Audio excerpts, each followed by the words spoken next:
Bueno, ahí está. Bueno, me había quedado entonces, perdón, me había quedado con respecto a el inmueble heredado, ¿no es cierto? El inmueble que había recibido como herencia. No sé por qué en el práctico está 1.200.000, que era el valor de plaza, y acá en la solución ponen 1.000.000. Yo creo que corríjanlo, pongan 1.000.000, el valor de plaza. ¿Y qué es lo que se nos plantea? Bueno, recibo un inmueble por herencia. Habíamos dicho que de los 3 requisitos, el de habilitación era poner la fuente en condiciones, el esfuerzo que hace el contribuyente para poner la fuente en condiciones de producir ganancia. Bueno, y este es un ejemplo que no se da, digamos, porque acá no hay ningún esfuerzo del contribuyente, si recibió un bien por herencia. Entonces, al ser una persona física, una persona humana, no cumple con la teoría de la fuente porque uno de los requisitos, el de habilitación, no se estaría cumpliendo. Con respecto a... Entonces, no es un concepto grabado, está fuera del impuesto y por eso nosotros lo ponemos en esta columnita que habla de ganancias no grabadas exentas. Bien. Nosotros corrijan el enunciado, pónganle que 1.000.000 pesos es el valor de plaza. ¿Por qué? Porque la ley en el artículo 4 dice que en el caso de estos bienes deben ser evaluados y debe ser considerada la fecha de adquisición, deben ser evaluados a los valores que tenía el causante al momento de su balance impositivo al inicio, y que tenía, bueno, en su declaración jurada de ganancias. Y como fecha de incorporación, la que había incorporado este último. En el caso de que no se puede determinar esto, se tiene que tomar el valor de plaza. Bueno, el valor de plaza para nosotros va a ser 1.000.000 pesos. Corrijan el enunciado de 1.200.000, pongan 1.000.000 pesos, así nos da con la solución y no tenemos que modificar nada. Después habíamos hablado de honorarios. Bueno, tiene honorarios de fuente extranjera, que están vinculados por su actividad, es decir, son honorarios profesionales. Es una ganancia de fuente extranjera, la vamos a tomar y la vamos a considerar aparte. Acuérdense, al inicio el esquemita que habíamos armado, lo tenemos que considerar aparte. Y tenemos ganancia de fuente argentina, de honorarios, de 900.000 pesos. Bien. Estos honorarios, ¿qué vamos a deducir? Bueno, todos los gastos del estudio, 90.000 pesos, son gastos necesarios para obtener y mantener ganancias grabadas. Vamos a tener que los sueldos que pagamos del personal, todos los sueldos de abonados, en este caso las rentas de cuarta categoría, el criterio de imputación es percibido, así que son los ingresos percibidos y los gastos efectivamente abonados. Entonces, los sueldos pagados en el 2019 y el caso de las revistas especializadas, la suscripción a revistas especializadas también lo vamos a deducir. Hablaba de que había un seguro de incendio, pero que era de la casa habitación, por lo tanto no estaba vinculado a actividades grabadas o actividades profesionales, la de ganancia de cuarta, entonces eso no es deducible. Lo que se puede deducir sí son los seguros que recaen sobre o que cubren riesgos de bienes que producen ganancias, ¿no? Que eso aparece en el artículo 86, inciso B de la ley. Bien. Y después vamos a tener los sueldos, que nosotros tenemos 570.000, más los viáticos, que eran 40.000. Esto está en el artículo 82, cuando hablamos de ganancias de cuarta categoría. Dice, también se consideran ganancias de esta categoría las compensaciones en dinero y en especie y los viáticos que se abonan como adelanto o reintegro de gastos por comisiones de servicio realizadas fuera de la sede donde se prestan las tareas que se perciben por el ejercicio de las actividades incluidas en este artículo. Esto es lo que dice la norma, y dice que no obstante esto, que se deben considerar estos viáticos como renta de cuarta, también se aplica una deducción que está prevista en el artículo 86, inciso E, y que sobre la base, digamos, esa 86 inciso E sobre los viáticos. Entonces se puede aplicar esto pero tiene un tope que no puede superar el 40% de la ganancia no imponible establecida en el inciso A del artículo 30. Entonces, yo puedo deducir el concepto de gastos, de viáticos, pero no puedo superar el 40% de la ganancia neta imponible. O sea, el 40% de la ganancia neta imponible para este ejercicio es 85.848,99. Por lo tanto, la deducción mía va a ser de 34.339,60. Yo acá lo marqué así porque acá está tomado sobre, este importe está tomado sobre la ganancia neta del ejercicio anterior. Pero lo dejamos a efectos de no cambiarme el resultado, digamos. Pero ustedes tomen lo que yo les dije abajo, tomen esto que, para calcularlo es acá, de dónde sale esto, es el 40% de la ganancia no imponible, 34.339. Entonces, ustedes a los sueldos le suman los viáticos, porque son también lo que decía ese segundo párrafo del artículo, perdón, el artículo 82 B y segundo párrafo del artículo 82, dice que tenemos que considerarlo los viáticos como ganancia de guarda, pero a su vez también el mismo artículo 82 nos señala que podemos tomarnos la deducción por viáticos, pero eso no puede exceder el 40% de la ganancia no imponible. Entonces, el 40% de la ganancia no imponible eran no 26.767, sino que son 34.339,60. Bueno, Micaela, sos vos la que me estás ayudando, ¿no? ¿Me podés decir lo que sigue del tema de las rentas? Sí, otros egresos. Dice, obtuvo de las colocaciones en el Banco Francés sucursal 47, 20.000 pesos por un plazo fijo con cláusula de ajuste, de los cuales 18.000 corresponden a actualización y 2.000 a intereses. ¿Digo? Bueno, Además, espera, analizamos este punto y después seguimos con el otro. Con respecto a este punto, yo pensé que había escrito más algo por acá, pero no escribí nada. Bueno, lo comento. Con respecto a este punto, fíjense ustedes que nosotros tenemos que ganó de intereses en el plazo fijo del Banco Francés 20.000 pesos de intereses más actualizaciones. Y dice que hay 18.000 pesos de actualizaciones y 2.000 de intereses. Bueno, por más que él ganó 20.000, lo que va a estar grabado, las actualizaciones no están grabadas en el impuesto a las ganancias. Hay una exención que está prevista en el artículo 26, inciso T, que dice que las actualizaciones de créditos no van a estar van a estar exentas, perdón, van a estar exentas. Entonces, de los 20.000 pesos que ganó por ese interés a plazo fijo con cláusula de ajuste, 2.000 van a estar grabados en la renta, en la imposición cedular, y 18.000 van a ser conceptos exentos que lo utilizaremos después a la hora de determinar el consumido. Pero tenemos que hacer esta distinción y esta separación. ¿Está bien? Y bueno, seguí, que también tenía... Además, percibió 3.000 pesos de intereses de su caja de ahorro. El 31 de diciembre quedó un saldo en cuenta de 35.000 pesos y dinero en efectivo por 14.000. Bueno, los saldos que quedaron al cierre del ejercicio los vamos a usar para determinar el patrimonio, esa información.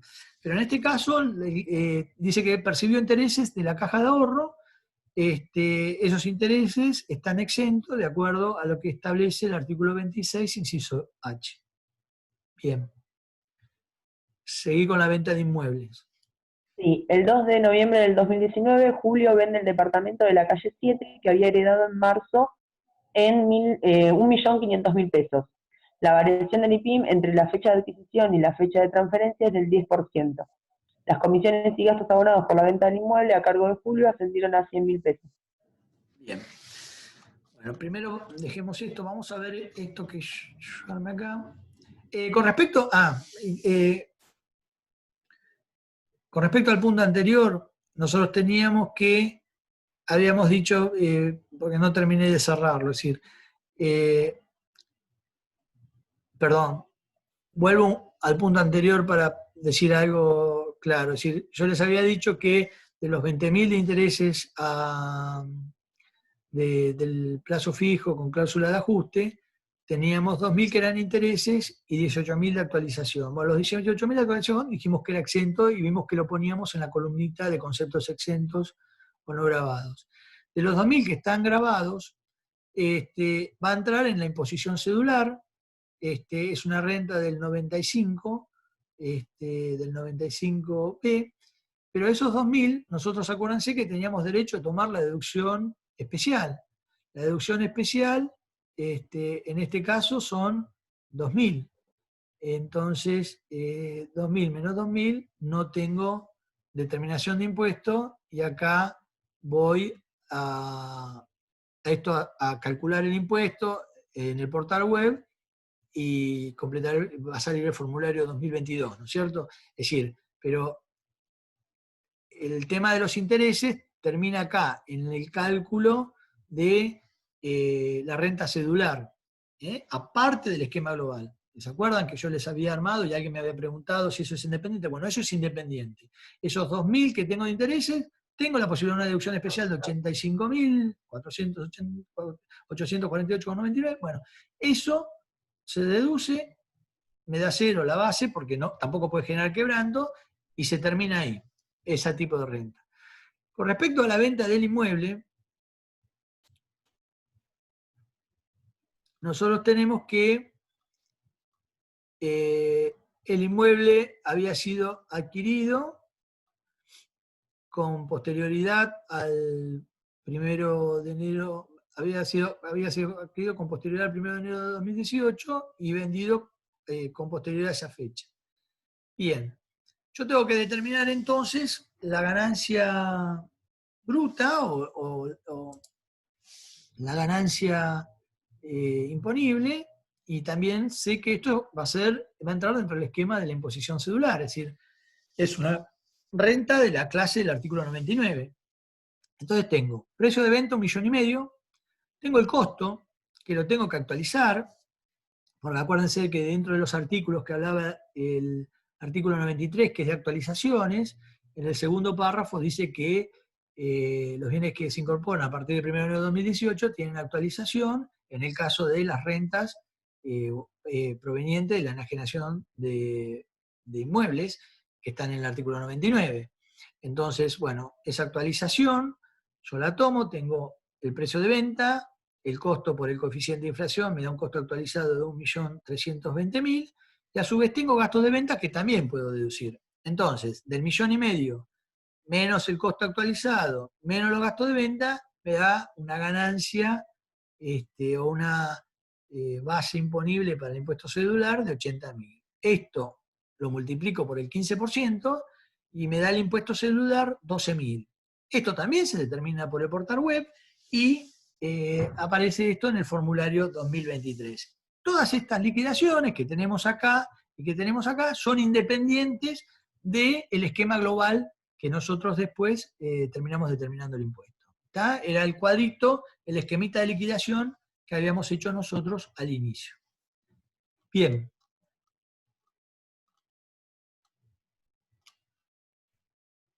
Leo el que sigue. Lo que sigue, sí. Abonó a la Caja de Profesionales en Ciencias Económicas de la Provincia de Buenos Aires por el ejercicio de su profesión independiente 43.224 pesos. Bien. Bueno, entonces acá ya en el enunciado no tengo más cosas que completar dentro del esquema global. Es decir, perdón, vamos a hacer...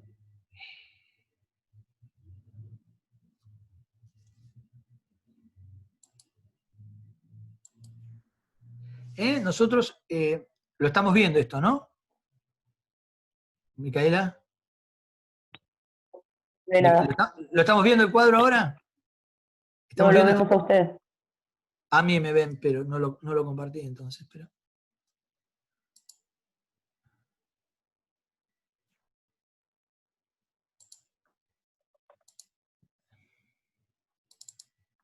Ahora sí. Sí, ahora sí. Bueno, entonces lo que hicimos fue, hasta ahora, trabajar en esta partecita de arriba, ¿ven?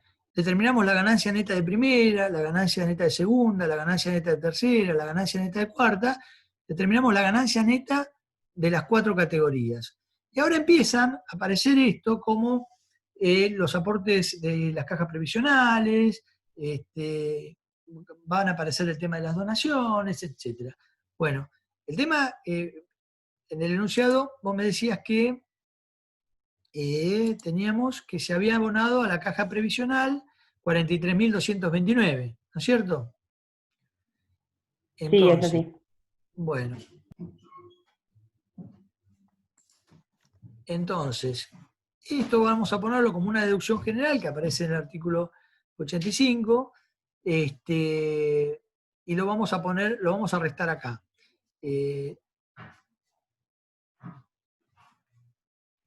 Después, en el enunciado, te aparecen las donaciones, ¿no es cierto? Aparece el fallecimiento de su padre, que paga 20.000 pesos correspondiente a gastos de sepelio. Abonó la cuota médico asistencial por 120.000 pesos, correspondiendo a 30.000 a cada miembro familiar. Y en diciembre heredó un auto Honda Civic en el de Bueno, 2015 de hasta ahí, hasta 400.000 ahí. pesos. Está bien. No, no hay más nada después. Después no hay más nada. Bueno, fenómeno. Entonces, hasta acá, nosotros ya determinamos todas las rentas de las ganancias netas de todas las categorías, restamos las deducciones generales. En el caso, yo decía que los gastos de sepelio se pueden deducir, pero ¿de quién? Del contribuyente y su grupo familiar. El suegro no forma parte de su grupo familiar, no está dentro de lo considerado como carga. Entonces no puedo deducir ese concepto. Eh, y en el caso de la caja previsional, sí. Y en el caso de las donaciones, también son deducciones especiales. Pero ¿qué pasa? Esas tienen el tope del 5% de la ganancia neta. Entonces, ¿de qué ganancia neta? Es esta que aparece acá.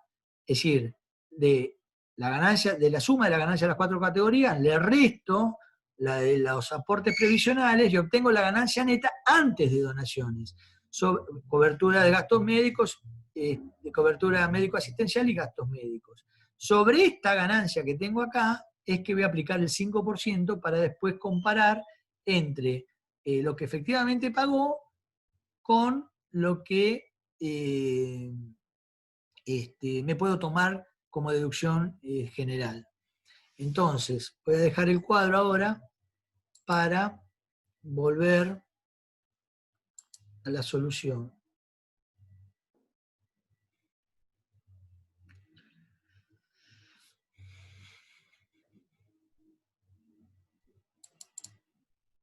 No, esto no es. ¿No ven? Lo tenemos acá. Es decir, nosotros acá tenemos sumada la renta de las 4 categorías de Fuente Argentina. ¿Esto lo están viendo? No, no, no, No. no, no lo compartió. Esperá, vamos de nuevo entonces.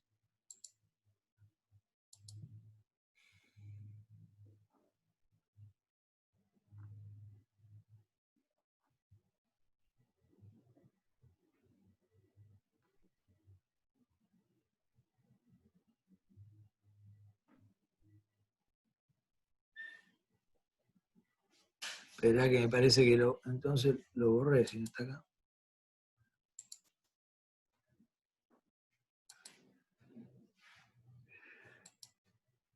A ver, a ver, a ver.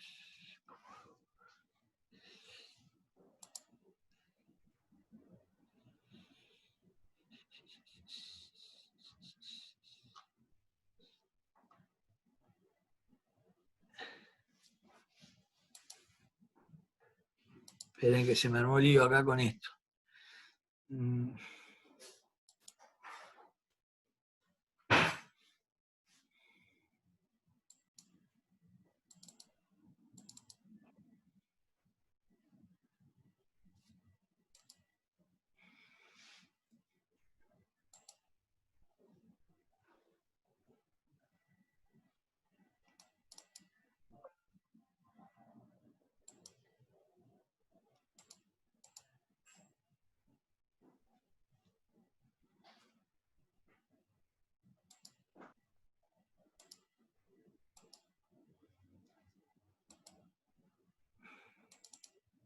¿Ahí se ve? Sí, ahora sí. Bueno, menos mal. Bueno, Entonces habíamos quedado acá, que teníamos el resultado neto de las 4 categorías, y le restaba entonces la deducción general de los gastos de la caja de previsión social. ¿Y qué tengo acá? Tengo a esta ganancia de 4 categorías, le resto esto y tengo la ganancia neta de las 4 categorías antes de considerar la cobertura de las obras sociales, de los gastos médicos y de las donaciones. Acá tenemos que el contribuyente abonó, entonces,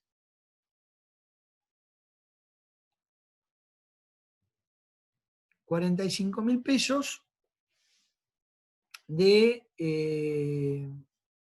la obra social, que corresponde a los familiares que tenía a cargo. Si yo hago el 5% de la ganancia neta de este 1.374.000, me va a dar 68.738,44.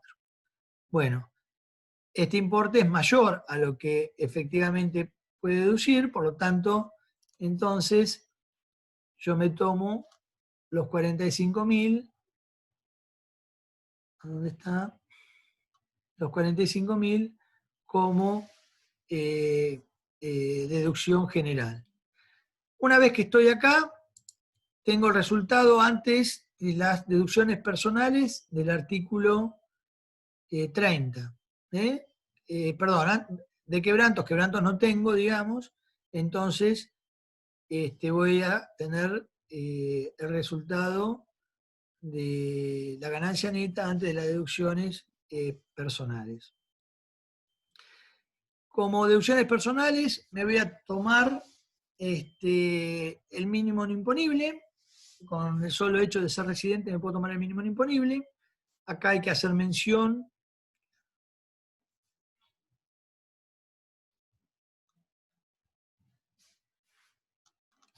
no lo incorporé, a ver. Sí, acá con respecto a la ganancia no imponible, los empleados en relación de dependencia y jubilados, la ganancia no imponible se incrementa en un 20%. Lo mismo la deducción especial. Esto es un beneficio que concedió el decreto 561 del 2019. Por eso que ustedes van a ver acá que nosotros acá cuando calculamos el tope, digamos, de los viáticos, tomábamos los 85.848,99, que es la deducción general, la ganancia no imponible general. Pero en el caso de los que reciben sueldos, que esta persona también trabajaba en relación de dependencia, van a tener una ganancia no imponible de 103.018,80 y van a tener una deducción especial de 494.490,17. Siempre acuérdense que, ¿por qué? Porque tenía deducción especial, tenía de sueldos de la 4ª categoría, en concepto de sueldos, 610.000 pesos, y en ese caso yo no me puedo tomar el límite de la deducción especial, va a estar dado por la deducción especial amplificada, que son los 494.490,17. Entonces, bueno, ¿y qué más tenía? La esposa no la puede tener a cargo porque tenía ingresos que superaban el mínimo no imponible, y sí los hijos. Los hijos yo tengo que la deducción por hijo es 40.361,43, el 50% de esto, porque el otro lo declaraba la mujer, son 20.180,52. Entonces, acá, a la ganancia neta antes de las deducciones personales, le resto las deducciones personales y obtengo la ganancia neta sujeta a impuesto. Esa ganancia neta sujeta a impuesto de fuente argentina, le sumo la ganancia neta de fuente extranjera y obtengo las ganancias netas de fuente argentina y fuente extranjera, que son 762.079,15. Voy a la escala del artículo 94, me ubico a ver en qué tramo estoy y bueno, tengo un importe fijo y un importe variable, calculo el impuesto y me da los 199.656,89. A estos 190, yo taché porque acá en la solución que viene planteada está sumada con la imposición celular y yo les expliqué ya cómo debíamos hacer, mantenerlo en forma separada. Entonces yo tengo un impuesto determinado de 199.659,89, tenía retenciones por 29.000, tengo un saldo a favor a pagar de 170.656,89. Es decir, el impuesto determinado fue 199.659,89, le resto las retenciones que me practicaron y tengo un saldo a ingresar al fisco de 170.656,89. Perfecto. Entonces, ¿qué hicimos? Hicimos el primer paso, hicimos la determinación del impuesto. Calculamos cuánto es lo que tiene que pagar este contribuyente. Ahora, tenemos que hacer los otros dos pasos que son: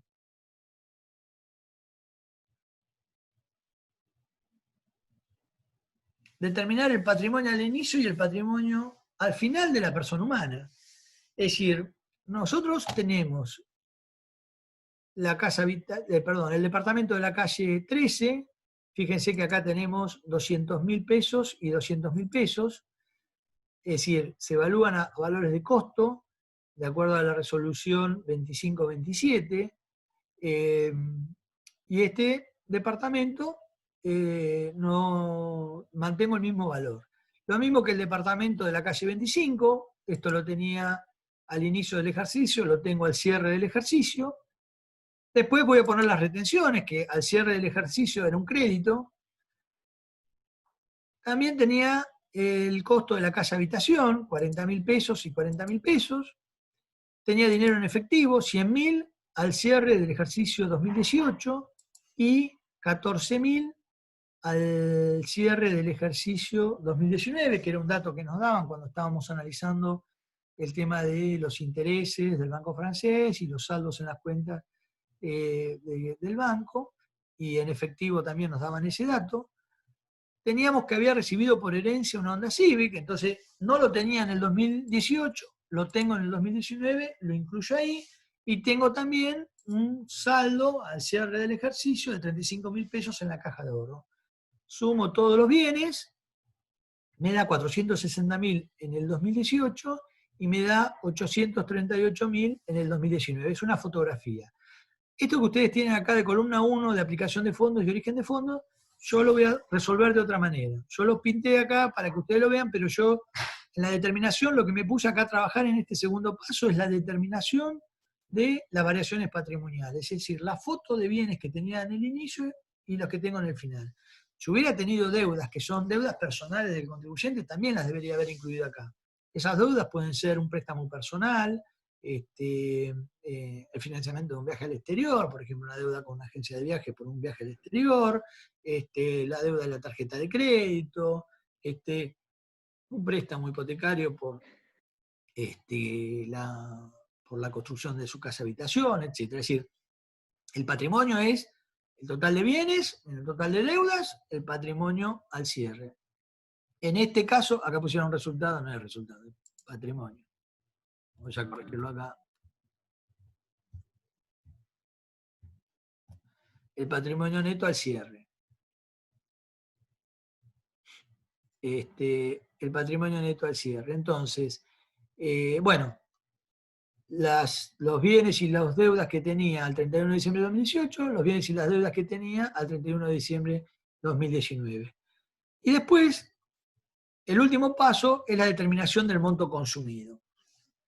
¿Qué es lo que voy a tomar para la determinación del monto consumido? Voy a tomar todas las rentas que tuve, las rentas grabadas en el esquema global, las rentas grabadas en la imposición cedular, las rentas no grabadas o exentas, porque es decir, que recibió por herencia un inmueble, pero es decir, se incorpora un bien que tiene un ingreso que está no grabado, o la plata que recibió de los intereses de impuestos que eran, de intereses que eran por el plazo fijo con cláusula de ajuste. Los 18.000 eran actualizaciones, pero es ingreso, es plata que tiene el contribuyente, ¿para qué? Para justificar las variaciones patrimoniales que tuvo o los consumos.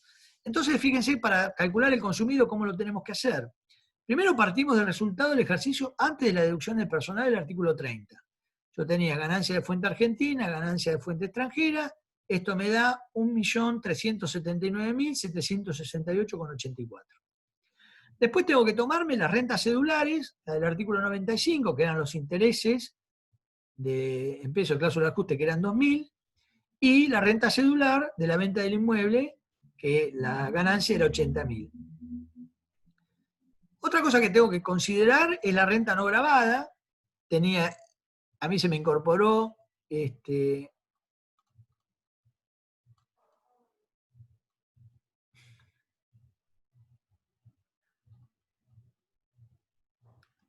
a mí se me había comprado, yo tenía un inmueble que se incorpora a mi patrimonio.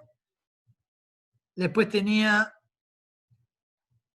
la actualización de los plazos fijos, tenía el interés de la caja de ahorro y tenía la actualización de la venta del inmueble. Es decir, yo tenía el inmueble, lo había vendido 1.500.000 y valía 1.500.000 y tenía 100.000 de comisiones y tenía un costo de 1.200.000. La diferencia son 200.000. Esos 200.000 tenemos que 80.000 fueron renta cedular y los 120.000 es una actualización que también las actualizaciones dijimos que no estaban grabadas en el impuesto. Bueno, la suma de todas estas rentas no grabadas me va a dar 1.141.000. Después tengo que ver aquellos conceptos que justifican variaciones patrimoniales o consumos. En este caso son las amortizaciones de los inmuebles. Es decir, yo resté del resultado de los ingresos de las rentas de primera categoría, resté de amortizaciones, pero en realidad no hubo una salida de fondos. Entonces, ¿qué hago? En la fórmula del consumido, estos conceptos me permiten justificar una variación patrimonial o consumo. Y lo pongo acá en la columna 2. Después tengo que ver qué cosas no justifican variaciones patrimoniales o consumo.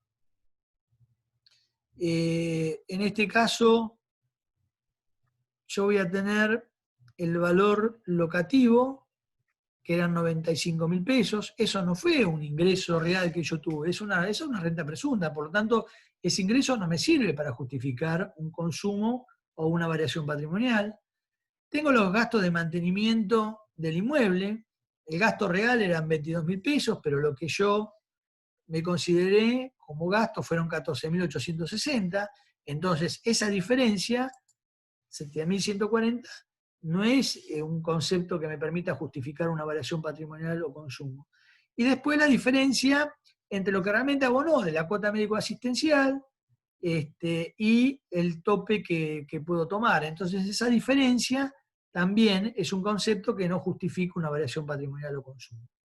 Después en la fórmula voy a tomar el patrimonio neto al inicio, lo pongo acá en la columna 2, y le voy a restar el patrimonio neto al final.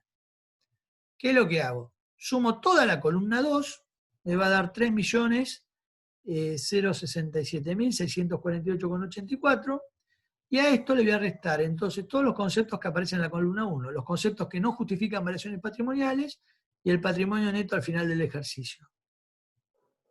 La diferencia me va a dar el monto consumido, 2.022.508,84. Y fíjense que esto es importante, porque si nosotros hubiéramos tenido, en este caso, esta persona, digamos, vivió con más o menos 180.000, 170.000 pesos por mes, entre todos los conceptos. Ahora, supóngase que si nosotros acá hubiéramos puesto, acá en el patrimonio, hubiera aparecido que el tipo no nos hubiera dicho que compró un inmueble en Punta del Este por 2 millones de pesos, yo acá tendría 2.838.000, ¿no es cierto? Si yo voy a la fórmula, tengo que incorporar acá 2.800.000. Entonces, no me daría para poder justificar la adquisición de ese inmueble. Porque esto aparecería acá, si yo acá pongo, no lo puedo modificar esto. Sí. Si yo pongo 2 millones, 2.868.000,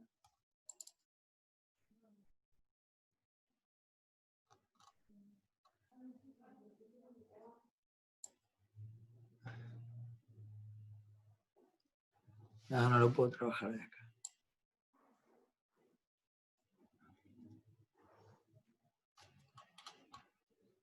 Bueno, nada. Ah, sí, está bien, acá me lo tomo. Si yo pongo 2.868.000, porque yo incorporé acá un bien que no lo declaré, acá de 2 millones de pesos que había comprado, ustedes ven que el monto consumido le da 22.508, es decir, que gastó 4.000 pesos para, y 4.000, no sé, 2.000 pesos para vivir por mes. Es decir, no le daría la declaración jurada, no sería consistente. Entonces, por eso es importante que empiecen a determinar, digamos, que declaren bien todos los bienes, porque después aparece esto jugando en la ecuación. Y en el caso anterior, volviendo al caso anterior, que nosotros teníamos 868,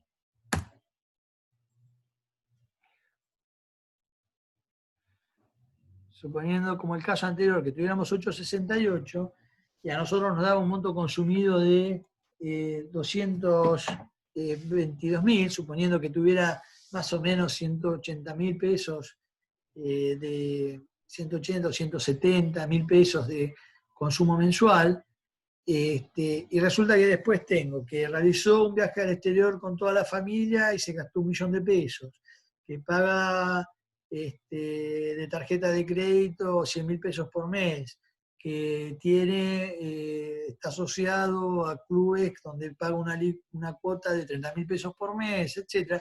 Todas esas formas indirectas de manifestaciones de ganancia que tienen que estar reflejadas en ese consumido. Por lo tanto, si pagó 1.000.000 de pesos en un viaje al exterior, si paga 50.000 pesos por un club del cual es socio, quiere decir que en el año está pagando 600.000 pesos, entonces 1.000.000 del viaje más 600.000 del club son 1.600.000. Si a su vez las tarjetas de crédito tiene 100.000 pesos por mes, ya son 1.200.000, 1.200.000 de la tarjeta, más 1.000.000 del viaje al exterior, más 600.000 pesos del club que paga como socio, es decir, nos estaría también mostrándonos de manera indirecta que existen ingresos que no lo tiene declarado, ya que no tiene deudas, que su patrimonio no varió, y entonces esta diferencia del consumido es insuficiente a pesar de haber pagado casi 200.000 pesos de impuestos. ¿Está? Entonces, cuando nosotros hablamos de la declaración jurada de la persona humana, acuérdense, tenemos que hacer tres cosas. Nos tenemos que acordar del esquema de liquidación que vimos, donde tenemos que separar la renta cedular por un lado, el esquema global por otro. Después tenemos que hacer la determinación de las variaciones patrimoniales, para saber después cómo juegan